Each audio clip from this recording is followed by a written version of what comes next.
గాంధీజీ కలలు కన్న గ్రామీణ ప్రాంతాల అభివృద్ధికి నూతనంగా గెలిచిన సర్పంచులు కృషి చేయాలని మంత్రి పొన్నం ప్రభాకర్ కోరారు. సిద్దిపేట జిల్లా హుస్నాబాద్ ఎమ్మెల్యే క్యాంపు కార్యాలయంలో ఏర్పాటు చేసిన మీడియా సమావేశంలో మంత్రి మాట్లాడారు. అంతకుముందు మొదటి విడత పంచాయతీ ఎన్నికల్లో గెలిచిన పలువురు సర్పంచులు వార్డు మెంబర్లను సాల్వాలతో సన్మానించి అభినందించారు. మొదటి దశ ఎన్నికల్లో 85% ఓటింగ్లో పాల్గొన్న గ్రామీణ ప్రజలకు మంత్రి అభినందనలు తెలిపారు. రాష్ట్ర వ్యాప్తంగా మొదటి విడత గ్రామ పంచాయతీ ఎన్నికల్లో గెలిచిన సర్పంచ్, ఉప సర్పంచ్, వార్డు మెంబర్లకు హృదయపూర్వక అభినందనలు తెలియజేశారు. కరెంటు ఫ్రీ ఇస్తా ఉన్నాం.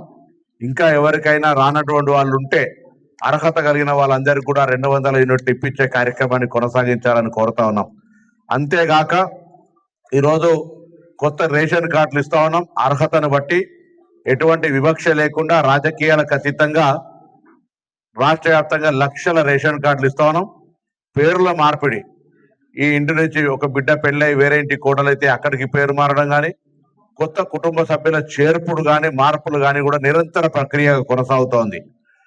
ఆ విషయంలో కూడా స్థానికంగా ఎన్నికైన నూతన ప్రజాప్రతినిధులకు అనుగుణంగా ఎన్నికల్లో హామీలు ఇచ్చి గెలిచి వచ్చినారు.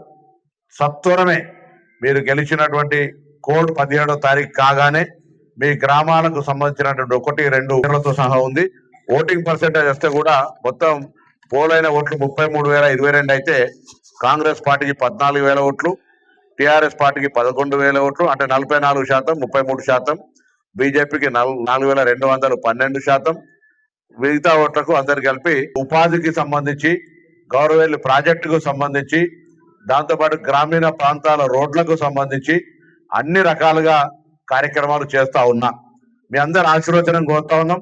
కాంగ్రెస్ పార్టీ బలపరిచినటువంటి సర్పంచ్ అభ్యర్థులు గెలిపించినట్టయితే కొంత అభివృద్ధికి సంబంధించి యాక్సెస్ ఉంటుంది.